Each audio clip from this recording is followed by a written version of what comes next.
जिज्ञासु मित्रों, बहुत बहुत अभिनंदन है आप सभी का दिव्य सृजन में। प्रत्येक दिवस की भांति आज भी हम यहाँ पर लाइव चर्चा का कार्यक्रम शुरू कर रहे हैं और आज के इस लाइव चर्चा के कार्यक्रम का जो विषय है वह विषय क्या है? योगी का सोना और जागना। जी हाँ, योगी किस प्रकार से सोता है और वह किस प्रकार से जागता है। सोने और जागने का जो अर्थ है वो बदल जाता है। जी हाँ, अध्यात्म में बहुत सारी बातों का अर्थ परिवर्तित हो जाता है। संसार में या सांसारिक गतिविधियों में या सांसारिक प्रक्रियाओं में जो बातें हमें सही लग रही होती हैं वो अध्यात्म में जाकर बदल जाती हैं। उनका स्वरूप बदल जाएगा, परिवर्तित हो जाएगा। इसी प्रकार से और भी कई बातें कही जाती है, जैसे कि ज्योतिष के संदर्भ में भी कहा जाता है कि जो ग्रहों का परिणाम है या जो ग्रहों का व्यवहार है वह आध्यात्म में बदल जाता है, परिवर्तित हो जाता है। अगर आप अपने जीवन में आध्यात्मिकता को अपना लें, जैसे कि उदाहरण के अनुसार हम देखें तो केतु व्यक्ति को सांसारिक सुखों से दूर ले जाता है। केतु ग्रह व्यक्ति को सांसारिक सुखों से दूर ले जाता है, लेकिन वही केतु ग्रह जो है आपको आध्यात्मिक ऊंचाइयों को छूने में सहायक हो जाता है। तो इसीलिए परिभाषाएं बदलती हैं, परिस्थितियां बदलती हैं, अर्थ बदलते हैं जब हम आध्यात्मिक जीवन को अपना लेते हैं, जब हम साधना को, ध्यान योग को अपने जीवन का अंग बना लेते हैं तो बहुत सारी चीज़ें बदल जाया करती हैं। वैसे ही योगी का सोना क्या है और योगी का जागना क्या है? वास्तव में सोने का दो अर्थ है। एक सोना है जो हम शरीर का नींद सोते हैं हम, जहाँ पर हमारी इंद्रियां सो जाती हैं, और एक सोना है माया की नींद में, शरीर के नींद में नहीं बल्कि माया के नींद में एक सोना है। तो भगवान श्री कृष्ण श्रीमद् भगवद गीता में स्थित प्रज्ञ व्यक्ति के, स्थित प्रज्ञ महापुरुष के लक्षण बता रहे हैं और उसी के अंतर्गत स्थित प्रज्ञ व्यक्ति, महापुरुष या योगी, उसका सोने और जागने से क्या संबंध है उसको समझाने का प्रयास आगे श्री कृष्ण करते हैं। तो क्या कहते हैं हम उस पर जरूर थोड़ा विचार आज कर लेते हैं। तो भगवान श्री कृष्ण 69वें श्लोक में श्रीमद् भगवद गीता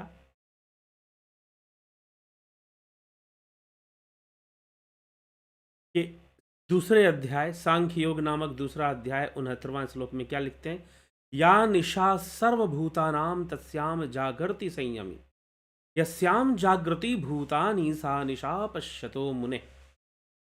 सर्वभूतानाम, संपूर्ण प्राणियों की जो रात है, अर्थात संपूर्ण प्राणी संसार में जब सारे प्राणी जब सोने लग जाते हैं, उनकी जब रात्रि शुरू होती है, वास्तव में जिसको वो सोना कहते हैं, उसमें जो स्थित प्रज्ञ संयमी मनुष्य है, तस्याम संयमी जागर्ति, अर्थात उसमें जो संयमी व्यक्ति है वह जागने का कार्य करता है। जो संयमी है वह जागता है। यस्याम भूतानि जागृति, जिसमें सभी प्राणी जागते हैं और संग्रह में लगे रहते हैं, वह तत्व को जानने वाले जो स्थित प्रज्ञ हैं, जो मुनि हैं, जो संयमी हैं, उनकी दृष्टि में वो सोने के समान है। तो संपूर्ण प्राणियों का जो सोना है, संपूर्ण प्राणियों का रात कहने का मतलब, निशा का अर्थ है रात्रि। सर्वभूतानाम या निशा सर्वभूतानाम तस्याम जागृति संयमी, यस्याम जागृति भूतानि सा निशा पश्यतो मुने। तो संपूर्ण प्राणियों की जो रात है, अर्थात जो सोना है, वह वास्तव में योगी उस रात्रि में जागते हैं, सोते नहीं हैं। और संपूर्ण प्राणी जिसको जागना समझते हैं कि अगर आपने खूब धन कमा लिया, खूब यश कमा लिया, खूब धन वैभव एकत्र कर लिया आपने, चाहे जैसे भी एकत्र किया हो, अच्छे काम से किया हो, बुरे काम से किया हो, लेकिन संसार के लोगों के बीच में आप जागे हुए माने जाओगे। लेकिन योगी के लिए यह जागना तो सोने के समान है। यह जागना तो सोने के समान है। वास्तव में संपूर्ण प्राणी, अब संपूर्ण प्राणी सोया हुआ किसको मानता है? संसार में व्यक्ति सोया हुआ किसको मानेगा जी? संसार में व्यक्ति सोया हुआ उसको मानता है जो, कौन? संसार में सोया हुआ किसको माना जाता है? जो कुछ भी नहीं करता, जिसने धन एकत्र नहीं किया, धन वैभव इकट्ठा नहीं किया, धन नहीं बनाया, बहुत अधिक वैभव नहीं किया, मान सम्मान एकत्र नहीं किया, जिसने ये सब चीजें एकत्र नहीं की, जिसने ये सब चीजें इकट्ठी नहीं की, संसार में वह व्यक्ति सोया हुआ है, लापरवाह है, आलसी है, सुषुप्ति अवस्था में है, तामसी है। सोया हुआ जिसने यह सब नहीं इकट्ठा किया, धन वैभव को एकत्र नहीं किया, संतति नहीं बनाई, परिवार नहीं बसाया और बहुत मान सम्मान एकत्र नहीं किया, तो संसार में वह व्यक्ति क्या है? संसारी व्यक्ति के लिए, संसारी प्राणियों के लिए जो संसार में लिप्त रहते हैं, उनके लिए ऐसा व्यक्ति क्या है? सोया हुआ व्यक्ति है। वह अभी भी सो रहा है, जागा नहीं है, ऐसा संसार वाले मानेंगे। लेकिन जो मनुष्य योग कर रहा है, योगी के लिए जागने के समान है, सोया हुआ नहीं है। वास्तव में जो योग नहीं कर रहे हैं, योगी के लिए वो सभी सोए हुए हैं। जो मात्र धन वैभव ही जानना चाहते हैं, जो मात्र धन वैभव ही एकत्र करना चाहते हैं, या धन वैभव या वृत्ति संपन्न ज्ञान को ही प्राप्त करना चाहते हैं, इंद्रियों से जो ज्ञान प्राप्त होता है मात्र उसी को जानना चाहते हैं या उसी को प्राप्त करना चाहते हैं, तो वह सब सोए हुए हैं। और जागा हुआ वह योगी है जो तत्व ज्ञान से संपन्न है, तत्व ज्ञान के मार्ग पर चल रहा है, ब्रह्म ज्ञान के मार्ग पर चल रहा है, जो मार्गी है, ब्रह्म मार्गी है, वह व्यक्ति जागा हुआ है। योग की परिभाषा के अनुसार वह व्यक्ति जागा हुआ है। लेकिन जो मात्र अपने शरीर, अपने स्वार्थ, अपने ऐन्द्रिक सुखों और धन वैभव को एकत्र करने मात्र तक ही जो सीमित है, वह व्यक्ति योगियों के लिए सोया हुआ है। भले वो संसार में जागा हुआ माना जाए, संसार के लोग उसकी बड़ी प्रशंसा करें कि इसने खूब धन वैभव एकत्र कर लिया, बड़ा सफल आदमी हो गया, लेकिन अगर उसने योग नहीं किया, योग मार्ग पर नहीं चल पाया, तो निश्चय ही वह सोया हुआ व्यक्ति, माया की निद्रा में सोया है, कर्म की निद्रा में सोया है, 3 गुणों की निद्रा में सोया हुआ है। ऐसा व्यक्ति सुषुप्ति अवस्था में माना जाएगा, सोया हुआ माना जाएगा। लेकिन जो ज्ञान के मार्ग पर चल रहा है, आगे बढ़ रहा है, उसे हम जागा हुआ मानेंगे, उसे हम जागृत अवस्था में मानेंगे। तो हमें यह विचार करना होगा, इस तथ्य को समझना होगा, और यही भगवान श्री कृष्ण यहाँ पे कह रहे हैं कि या निशा सर्वभूतानाम तस्याम जागृति संयमी, यस्याम जागृति भूतानि सा निशा पश्यतो मुने। सा निशा पश्यतो मुने है। तो सोया हुआ कौन है, जागा हुआ कौन है, योगी के लिए कौन सोया हुआ है और योगी के लिए कौन जागा हुआ है? बस इसी विषय पर श्री कृष्ण चर्चा कर रहे हैं कि कौन सोया है और कौन जागा है। वास्तव में किसको सोया हुआ माना जाए और किसको जागा हुआ माना जाए? तो जागृत कौन है, विवेक से कौन काम ले रहा है, और सोया हुआ कौन है जो स्वार्थ के वशीभूत, अहंकार के वशीभूत, मोह के वशीभूत लगा हुआ है अपने जीवन में, तो उसको हम सोया हुआ ही मानेंगे। अब वैसे तो रावण जागा हुआ व्यक्ति था, उसने धन वैभव सब तो इकट्ठा कर ही लिया था, लेकिन योगियों की नज़र में, ऋषि मुनियों की नज़र में वह सोया हुआ व्यक्ति था, वह जागा हुआ व्यक्ति नहीं था। वैसे देखा जाए तो सांसारिक दृष्टिकोण से दुर्योधन बड़ा ही जागृत है, क्योंकि वो खूब धन वैभव इकट्ठा करना चाहता है, अपने स्वार्थ की संपूर्ण पूर्ति करना चाहता है। लेकिन सच पूछो तो दुर्योधन सोया हुआ है, अर्जुन जागा हुआ है, पांडव जगे हुए हैं, क्योंकि वो कृष्ण के साथ हैं और कृष्ण के बताए हुए मार्ग पर हैं, ज्ञान के मार्ग पर, अध्यात्म के मार्ग पर हैं। लेकिन दूसरी तरफ दुर्योधन, धृतराष्ट्र मात्र धन वैभव और संपदा, भूमि, राज्य एकत्र करना चाहते हैं और उसके लिए अपनी बुद्धि लगा रहे हैं, युद्ध भी लड़ रहे हैं। तो सांसारिक दृष्टिकोण से वो जागे हुए हैं, लेकिन आध्यात्मिक दृष्टिकोण से वो सोए हुए हैं। दुर्योधन और कौरव पक्ष के जितने भी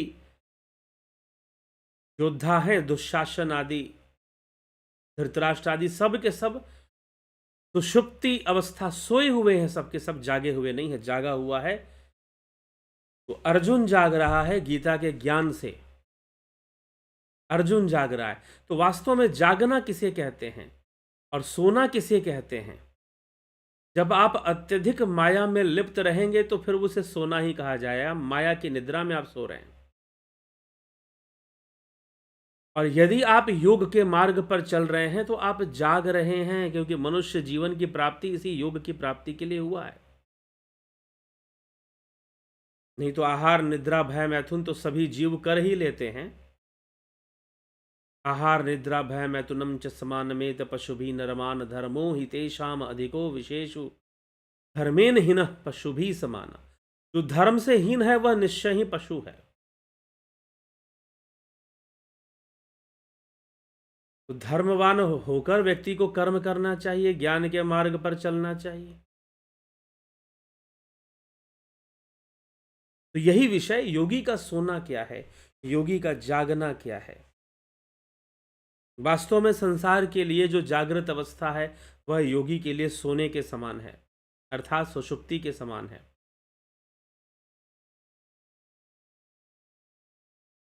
लेकिन संसार किसको सोया हुआ माना है? जो धन वैभव संपदा के प्रति, राज्य के प्रति, धन वैभव के प्रति, स्वार्थ के प्रति जो व्यक्ति जागृत नहीं है वो सोया हुआ है संसारी लोगों के लिए। योगी के लिए सारी परिस्थितियां विपरीत हैं, योगी के लिए सारी परिस्थितियां उल्टी हो जाती हैं। बस यही महत्वपूर्ण विषय है कि योगी के लिए सारी परिस्थितियां बदल जाती हैं, योगी के लिए सारी परिस्थितियां उल्टी हो जाती। तो इसलिए आध्यात्मिक जीवन जो है वह थोड़ा सा विपरीत होकर चलता है। किसके विपरीत होकर चलता है? सांसारिक जीवन के। सब मामले में विपरीत है ऐसा नहीं है, लेकिन फिर भी ज़्यादातर मामलों में आध्यात्मिक जीवन विपरीत है। इसलिए ज्योतिष में कहते हैं कि आध्यात्मिक जीवन को जब आप अपना लेते हैं तो ग्रहों की चाल भी बदल जाती है। ग्रह अलग परिणाम देना शुरू करेंगे, अलग ढंग से परिणामित करेंगे। यह भी देखने को प्राप्त हो। इसीलिए जीवन बदल जाता है, प्रभाव बदल जाते हैं। इसीलिए कई ग्रहों के उपाय के लिए आपको साधना करने के लिए कहा जाता है, मंत्र जाप करने के लिए कहा जाता है, कर्मों को सही करने के लिए कहा जाता है कि आप निश्चय ही लाभ उठाएंगे, लेकिन अपने कर्मों को तो सही कर लीजिए, अपने कर्मों को तो उत्कृष्ट कर लीजिए। तो जो भी ग्रह आपके बिगड़ रहे हैं वो भी अच्छा फल आपको देंगे, प्रदान करेंगे।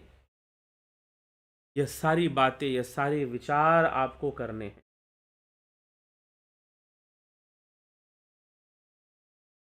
सारे विचार आपको करने हैं, बहुत गहराई से समझना है। तो भगवान कृष्ण यहाँ पर विशेष रूप से सोने और जागने की चर्चा कर रहे हैं कि वास्तव में जागना क्या है।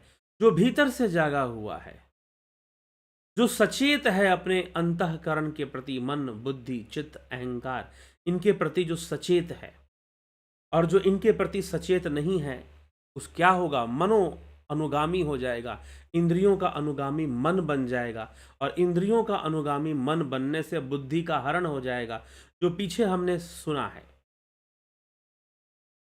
जो सो रहे हैं, जो इस संसार रूपी निद्रा में, माया रूपी निद्रा में, या निशा सर्वभूता नाम, जो सभी भूतों के लिए जो निशा है, रात्रि है, जो उस रात्रि में सोए जा रहे हैं,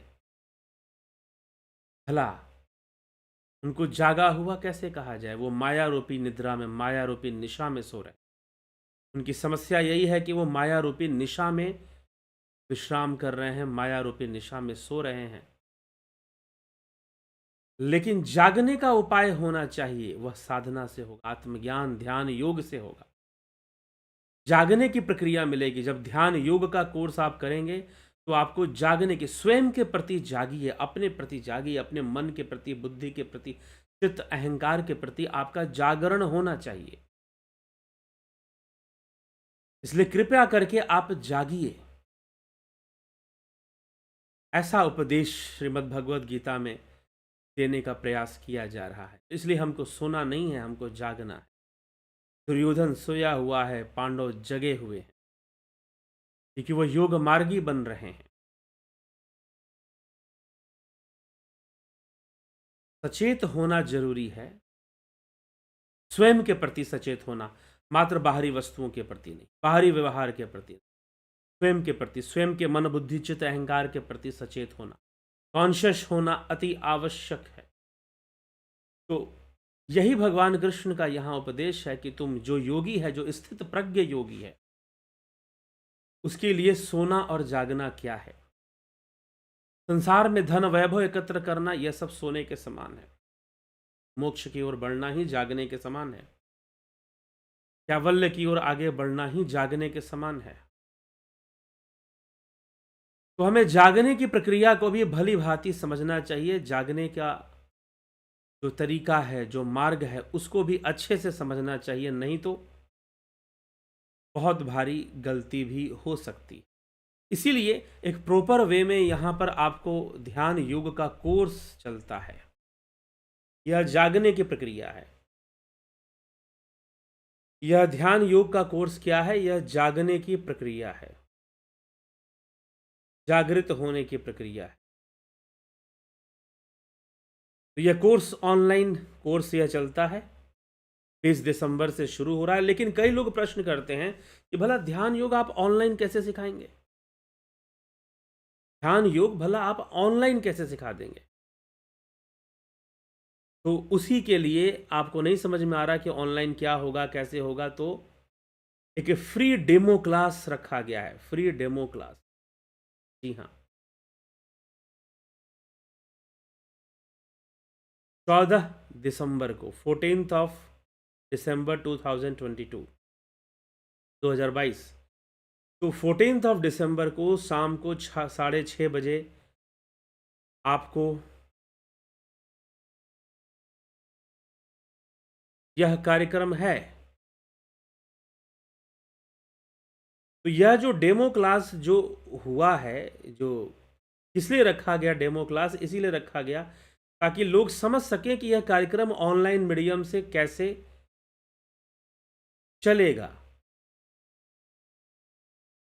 जिन्होंने डेमो क्लास ज्वाइन कर लिया